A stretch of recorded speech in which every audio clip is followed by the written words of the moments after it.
científica María Tarsi Carballas Fernández naceu na vila de Taboada, na provincia de Lugo, o 2 de xuño de 1934. Estudou a licenciatura de Ciencias Químicas con premio extraordinario e doutorado en Farmacia na Universidade de Santiago de Compostela.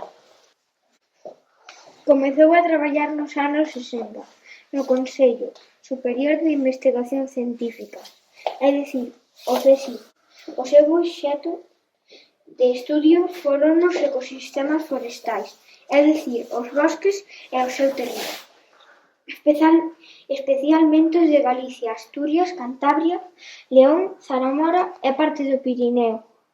Investigou sobre as consecuencias dos incendios e sobre como se pode recuperar o terreo queimado e protexelos da erosión. Publicou 12 libros, máis de 200 artigos en revistas e outros documentos científicos.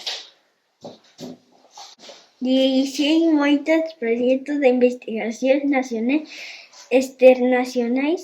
Foi presidente do Consello Asesor de Investigación de Desenvolvemento Tecnolóxico da Xunta de Galicia.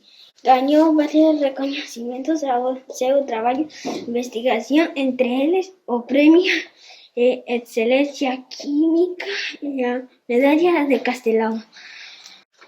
Actualmente, con 86 anos, aínda segue investigando. Agora está estudando sobre a materia orgánica do terreo e como afectan os residuos que se verten nel, como os medicamentos.